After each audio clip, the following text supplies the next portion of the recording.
Welcome to the Renews podcast with me, Stephen Dunne. On today's show, I'm in the offshore wind city of Hamburg to investigate what has gone wrong in the industry, if it can be fixed, and how one company plans to navigate the sector's stormy seas.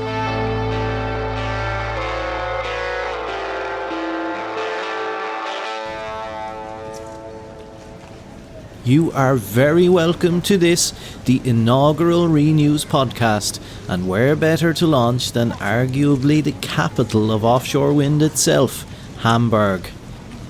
A Renews pod has been a long time coming, better late than never I say, and I hope you'll come along for the ride in regular episodes where I will bring you the news and analysis that matters in the renewables industry. As I strolled around Hamburg in what was late November, with the city's famed Christmas market under construction, it was time to reflect on what has been a difficult year for offshore wind. There is no doubt the sector is in need of some festive cheer, so to find out whether offshore wind can get back on Santa's good list, I sat down with Patrick Lammers. Patrick is the chief executive of offshore wind infrastructure platform Skyborn, a company that has developed and built projects across the globe. So who better than Patrick to give us his views on the state of the sector? Patrick, it's a pleasure to have you as the first ever guest on the Renews podcast. I'm sure among your achievements this ranks really highly. How do you feel? I'm afraid so, yes. I mean, I didn't know that this is the first time somebody from the wind industry has a blog with you guys, but hey, if I'm the one who breaks the ice, then that's all good. Thank you very much. Well, unfortunately, I guess I'm launching the podcast at a challenging time for the industry. Today we've published our global offshore wind report in Renews, which shows a really difficult picture in the sector. Construction delays, projects being cancelled, failed tenders, difficulties reaching FID, job losses, etc. You know, this comes from a position a few years ago where the sector was really on an upward curve. So Patrick, I'm keen to get your view on what's gone wrong. Yeah, I think, I don't think anything has gone wrong, really. Look, in the end, you have to produce electrons. That was the whole thing. Clean, green electrons. And you can do that with offshore wind in a very good way. It can be a very good mix, part of the mix of the energy household of any country. And I think what has changed is that the overhype and the willingness to go opportunistic, audaciously into projects of people who have no credibility of delivering this sort of stuff. I think that what actually has happened. And if that's wrong or right, I think what is right is that there's now becoming capital discipline into this market. I think that in this market it's right that we start standardizing, industrializing. We started 1.5 years ago with that conversation. I'm happy to see that that narrative is now also the narrative of the OEMs, because every time they came with a bigger turbine was really driven by developers who opportunistically said, I just need a bigger turbine because then I can make the numbers work for non-existing wind farms, for non-existing turbines. So that's not wrong, that's actually what people have done. And everybody was on the bandwagon. I mean, people are like that, because look at today, everybody has a relief as we speak, because NVIDIA yesterday posted more revenues than everybody thought, but the AI is a bubble like that as well. AI, I mean, you go to a round table of investors wherever yesterday, people start talking about AI, totally unrelated to where we were talking about, because, you know, this is great to talk about AI. And another time ago, it was really great to talk about offshore wind. Governments, I remember my conversation with the Dutch government or the German government, where we would talk about concessions, seabed concessions. And then people in government, but mainly civil servants, and would say, oh, but the seabed is from everybody, so we should ask money for the lease. Yes, that's a great idea to get revenues. So they got a lot of revenues out there. But they were not real, by the way, but they were commitments. And all those revenues all now went to the state, or let's say in bonds or whatever, or penalties or fees. It all has to come out the selling of the electron. And guess what was already 2 years a very big ticket item? And before that, in 22, when the Russians entered Ukraine, affordability and security of energy. And you know, if you look at the price, it has gone up since that time, and also what the government has lost all the governments lost in revenue because electricity price was also for a long time an income tool for governments. And they have to give that out. Only in Germany it's 43 billion, which they can't actually get over the electricity bill anymore. So this is what was really happened. There's not anything wrong, there's a reality check. It sounds like the situation we're in is as a result of actions in the industry and actions by government. Where was the original sin? Was it industry becoming overhyped, pushing for larger turbines, continuously slashing the levelized cost of energy, and then governments seeing that and thinking, let's cash in here? Or was it the other way around? I literally had that conversation years ago already in the Netherlands. Where people said, I want 1 million per wind turbine. And it was just a revenue income. And then everybody went on that bandwagon. Then there was a time that everybody was competing with each other for those tenders. And it was like bonanza because everybody wanted to be in there. Then oil and gas came in because they thought, this is going to be great. People want to have all these electrons. At that point in time, Shell was stating we're going to be the biggest utility in the world. That was a statement of Shell. A good friend of mine made that statement. And then it gets real, let's say, Rückenwind, as we say in Germany, and then the thing starts flying, right? And then everybody gets into it because everybody sees the same thing. But you have to remember, nothing was really built in that space of, we're going to do the 20... I mean, people are talking about 27 megawatt turbines. Supply chain, people say, what kind of ships do I need to build for that? And you had the cabinet chef of Frans Timmermans saying in a meeting in the Netherlands, guys, just build the 27, it's going to be fine. And then there was like a reality check a couple of months ago on what are the real costs of supply chain then? What are the real costs of material? How do you depreciate all your R&D? I mean, in the end, it's also a money game. This is an infrastructure. We are an infrastructure platform. We invest in it. It's an infrastructure game. It's long-term, need to be money going in there, lots of money. And the money needs to be able to get out as well. Because who are really the people who invest in this? This is like pension funds, that sort of stuff. So it's also money from normal people who work every day. As you say, we're in a period of correction or recalibration at the moment in the sector, where we're seeing, projects be cancelled and leases handed back, and companies pivoting to networks and things like that rather than new renewables. How much longer do you think this correction period is going to last, and how deep will it get? Well, I mean, a lot of people ask me in my previous life as well, what's going to be the price of electricity and gas? And, I can never tell you that because I would be so rich. I don't have to work.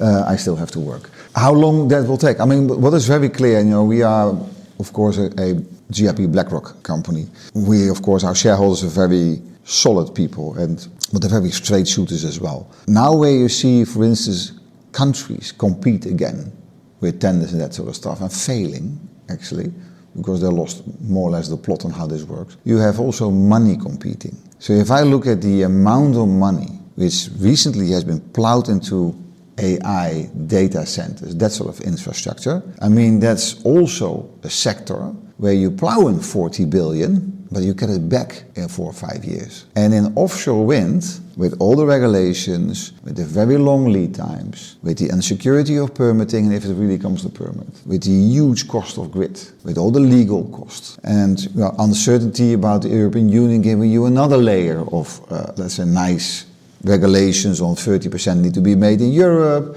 and actually putting on infrastructure platforms, you set up the supply chain which fits for us, which is really actually weird. You look at money invested, and the first time you get some money back is between, if you're really good, and you have really good prices for your electricity, because that was all circles around how much do you get for your electricity, between 12 and 20 years. Then there is also money starting to compete for other stuff. So in that context, I believe that you will see, and also the context of accounting rules, I mean, we live in this world, now the business grows up, by the way, it's a company. You will see that a lot of companies have to start writing off what they have investing. And then it all becomes, let's say, non-financeable. I mean, I see developers, which are infrastructure funds, just dissolving companies, and therefore a lot of projects which are still out there, which have a little flag on them, but players will just say no. You're seeing the oil and gas companies just move out. There's one left, this is Total Energies, a partner we work with. They are, let's say, in it for the long game. very different strategy than the other oil and gas, but they're already out. We know that some of the infrastructure funds, they want to quit because there's other money to be made. And I think therefore we're not going to see the end of this. And my prediction, the way I forecast and also how we set up the company, is that this will go on for another 2 years. And then everything will be weeded out, and possibly the ministries have found their feet as well and get realistic about what is the real cost of offshore wind as part of the energy mix, which you have to have, because we're way beyond the point of that we can go back to fossil fuels. Now we have actually, I think, tipped over the tipping point. And we have to start more investing in this now. And for the foreseeable future, that's going to cost money. And people need to realize that. Looking at this, some people would be forgiven for thinking that the business case is entirely broken in offshore wind. Is it broken, and is there any scenario under which we could rebuild the business case to create a sustainable industry? Well, if the business case will be broken, so what's the business case? The business case is what's the capacity you're going to build from how much capital, and what is the price you get for your electrons over what time? It's a very simple equation. We still see in the market that we can get a good price for our electricity over longer term, but we also see that a lot of people will not be able to do that. And that's just the way the electricity market works, with all the regulations around it. Offshore wind is always going to be more expensive than onshore, and therefore, it has a higher capital need, and therefore you need to get more for your electron, or you have to get a contract for difference. So you actually always play in a bandwidth, which actually makes your business case work over the long time. And if we don't get that done, there will be no offshore wind, because people will not plow in the money, or the government have to say, I will do it myself, which I can't see them do that. So that needs to get very clear, because otherwise all those business cases will die. And therefore these projects will be cancelled. All the investments which you have been doing will be written off. And if that's too much to write off and you can't sustain your organization anymore, you will go broke and there will be no companies.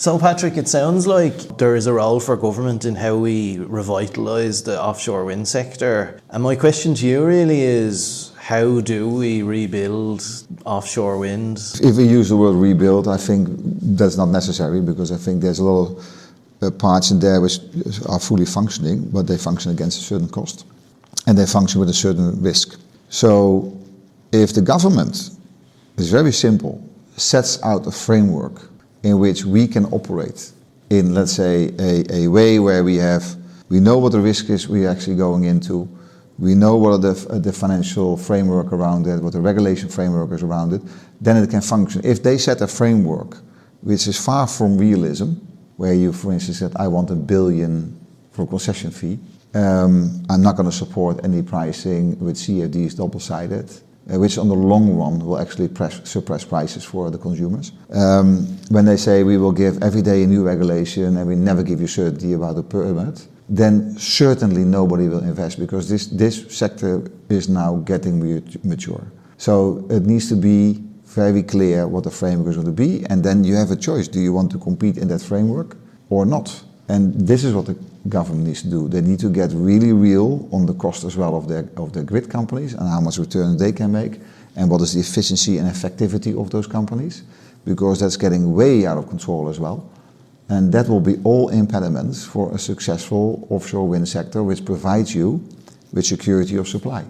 In January, the heads of the North Sea's governments will meet in this city in Hamburg, and Wind Europe has said that we need a new deal for offshore wind. What you've just outlined there, are they the key elements of this new deal, or is there anything else that you need from governments? No, what I really would like is that we get realistic stuff. So yesterday as well, there was still a lot of people completely believing in, you can't see offshore wind without hydrogen. So if you have negative prices, the negative price is not baseload prices, guys. People need baseload. Hydrogen is still 18 too much more times more expensive than gas. Will be competing for a long time. So governments need to get sobered up on what is really possible. They need to, in shoulder lock, make sure that they actually set a framework whereby they abide to their own laws, but to make sure in European way as well that we get an idea on how can we do this. I mean, they've done that before also in the oil and gas industry. It's very clear how that works, but you see that they now take different ways in that as well. As me, you're from Ireland, so you're on the British Isles, if you like it or not. But I know that's not acceptable. yeah, but I mean, you look at that as well. You see countries, they see the opportunity to take profits from that, and the whole sector just leaves. And that will be exactly the same for offshore wind. If they take a lot of profits out of it, and they don't set a framework in which you can have a forecastable return on your money, I mean, there will be no investment. And the private money which is out there, it's much larger than the public money, which you have to get via taxes from a country. So if you underwrite certain risk, you will get that money released.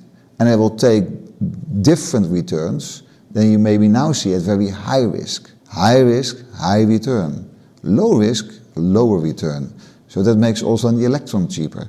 It's a capital gain. It's infrastructure. And countries need to understand it. And it will be fantastic if the North Sea, I think it's really an opportunity, it always has been an opportunity for the countries surrounding the North Sea to take it as an energy hub. There's a lot of infrastructure already there. It's also nice to have a real good control on there with our little Russian friends, going around in those places. It's already, for a long time very clear what belongs to who in the North Sea because of the oil and gas exploration since the 60s and the 70s of the last century. So there's all the things already there, the fundamentals, but they need to start really getting real on what kind of risk you can offload to people like Skyborn or not. Are you encouraged that already some governments seem to be moving in this direction around, consistent two-sided CFDs? Germany, the Netherlands are starting to look at things, are starting to look at risks offshore, like the wake effect issue in the North Sea, and try to tackle that.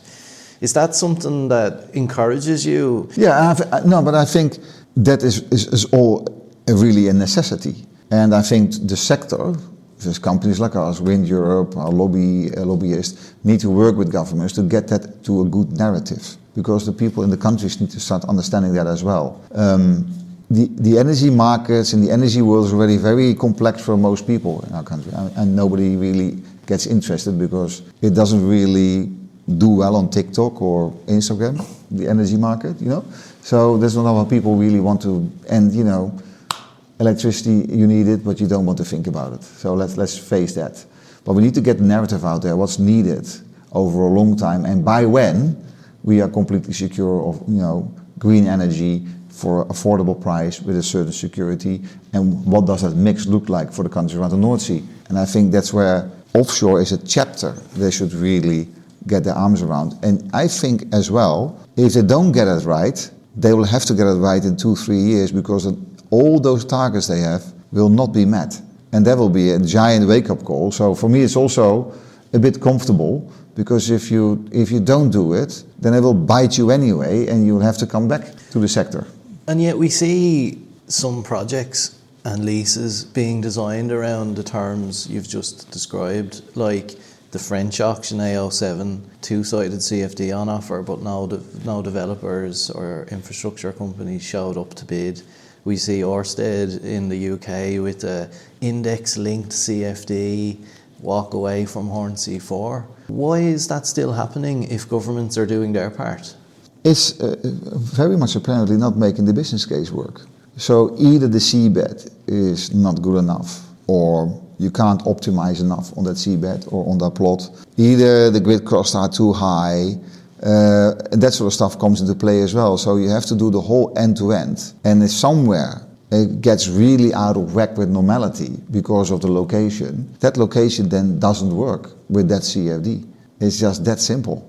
And I think a lot of people therefore will have to look also, what is just now real quality of the sites which are out there. And I think a lot of sites, also here in the German North Sea, they will not happen. They will not happen. If we're to have a new deal, any deal has two sides. We've talked about the industry's role in creating the situation that the industry finds itself in. And we've talked about the government's role and what it needs to do to create the terms of a new deal. But what does the industry have to do to be part of a new deal, to get the policy certainty it needs? What must industry do to I think that's where our narrative of Skyborn fits. I mean, we need to, first of all, engage with the governments to make sure they understand where we are. So you need to standardize, you need to industrialize, and the governments need to really be clear about, okay, how long does a permit take? What do I give you facilities in harbors? And, how do I get all those costs and lead times down? Because, I mean, if you have a lead time of 10 to 15 years, that already implies a huge risk because you don't know what the world looks like in 15 years. And you actually have to qualify with a technology which in 10 years is completely outdated. So I think where the industry can demonstrate we are fast, like I already said, people thinking about a nuclear power plant, I tell everybody, guys, give me a permit today, and within 2 years I build you a gigawatt. And I think that's where the governments need to start thinking about what is the government velocity, how fast are they, so we can really get that going. Because lifetime of a wind farm is 35 years. Even if you have the right-wing people saying we're going to build everywhere nuclear, well, by the time they finalize their nuclear plans, I mean, we've run out of lifetime in our wind farms and everybody's happy. I don't believe they will, but anyway, because I think still offshore wind is much cheaper than nuclear. So, but we already have produced then for 35 years green energy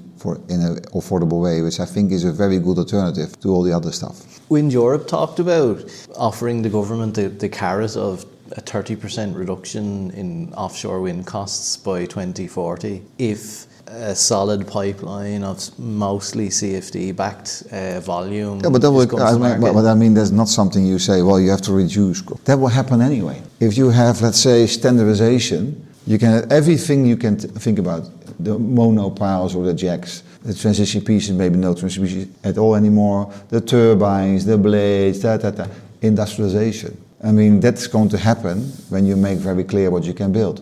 If the government will say, you can build between 15 megawatt and 80 megawatt and not more, not higher, that's it.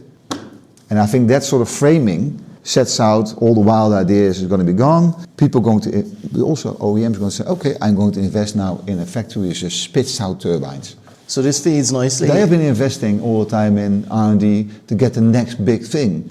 I mean, electricity is a commodity, therefore commoditize that supply chain. On the back of the idea of offshore wind and electricity being a commodity, Skyborn has identified what it believes is a strategic move in the sector. Can you tell us a little bit more about Skyborn's strategy and exactly how it's going to execute? Yeah, I mean, it's also a bit like where we are fortunate to have little heritage. We have, let's say, good projects we've done, they are running, we are with very solid partners in France, in Taiwan, in the US, so, and we are more or less on state of the art of the technology you need. So we said, we're going to look at, first of all, sites where there's proper government in place, where there is, let's say, as much as possible framing in place. We look at sites if they are really fitting to our strategy, which is fixed bottom, 15 megawatts, but not over that, not any silly stuff. Existing technology, so no floating or anything exotic, we don't do. We take, therefore then, in a de-risk mode, every 12 to 18 months an FID on a project, and therefore ducktail continuously our supply chain. So if we are then with one project finalizing our fundamentals, we move our team to the next project. So we have no underutilization of our organization, therefore we can be much leaner than anybody else. And we can attract capital because also of our parent company in a way that nobody else can. So I think that's a very healthy strategy. It's a very simple strategy. Everybody can understand it. And then you need partners as well. So we look for partners where we work with. And we found already a few. And that's why Gennaker, for instance, is a very high quality project.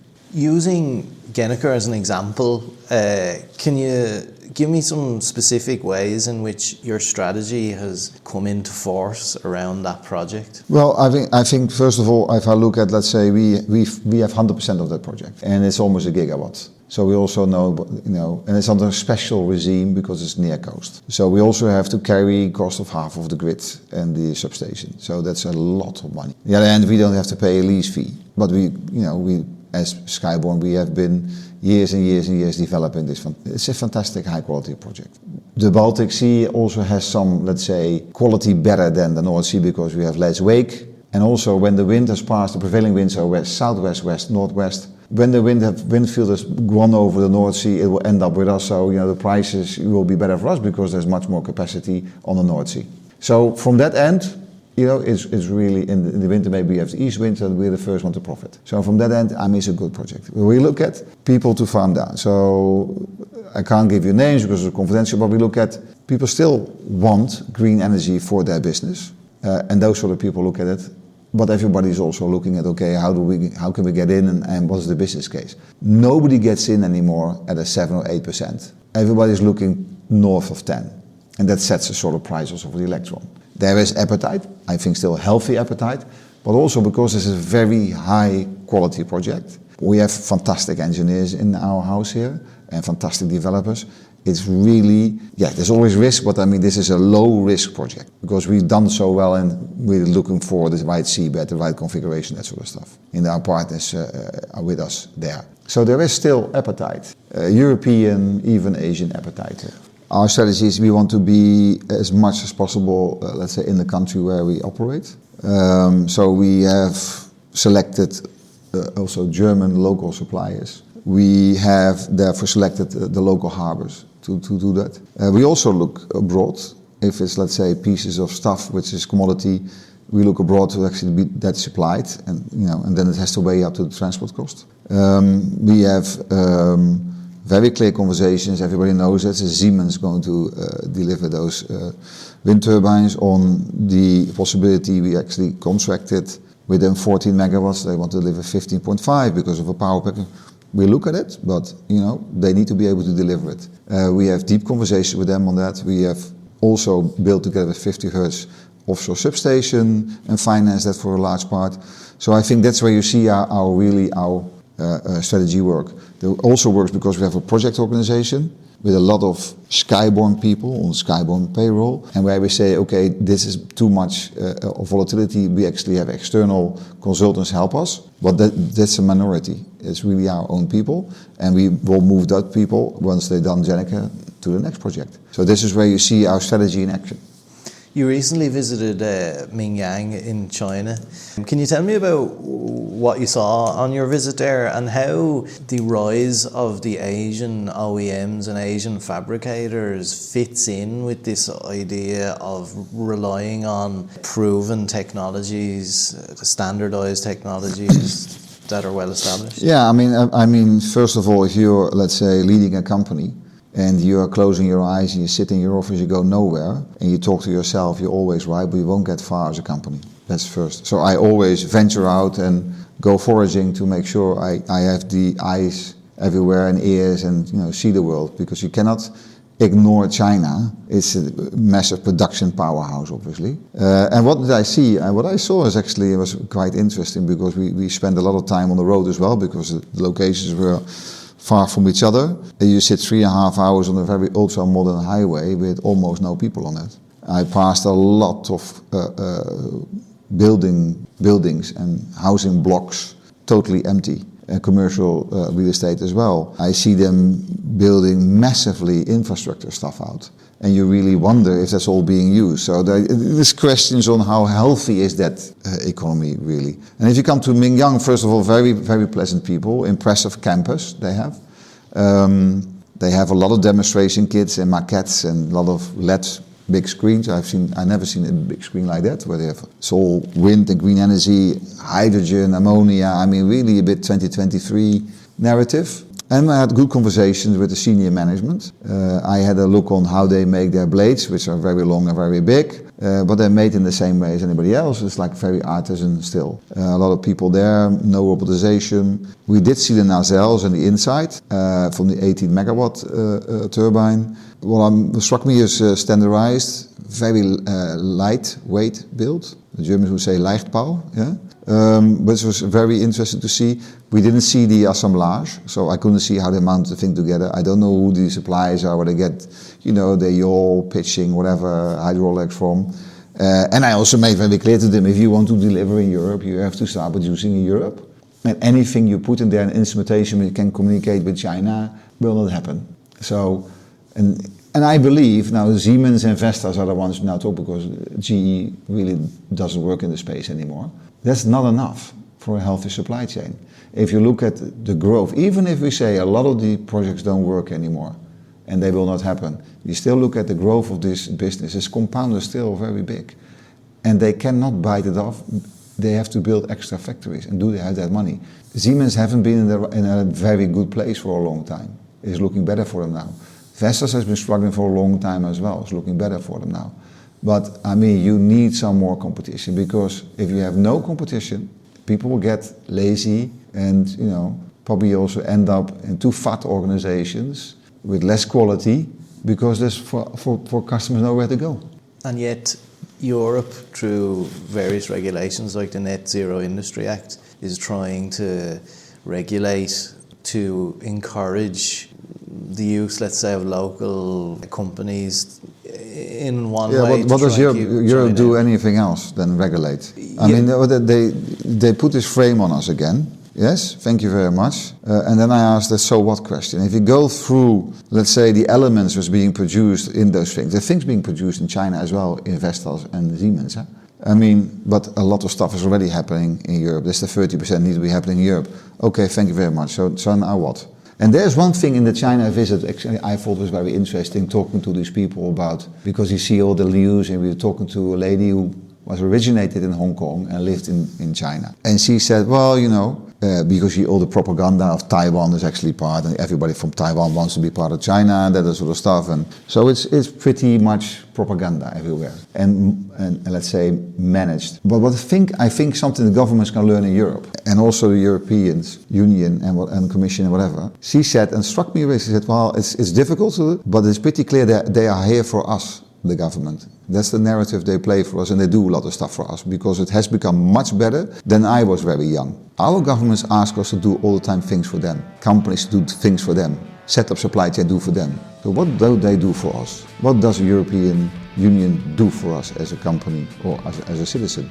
I think that's a good question to ask. And maybe also people who listen to this blog, if they start voting for parties, that they think, what do they do for us? Because this is really important. We have to, now, as citizens, we need to set the future and not wait for the big bureaucracy to do it for you. Well, on that question, but that's a very personal belief of me. So. Well, on that question, Patrick, we'll bring it to a close. Thank you very much for being the first guest on the Renews podcast. Well, I hope we will get a lot of listeners and reactions, and we can learn. So for now and again, thank you very much.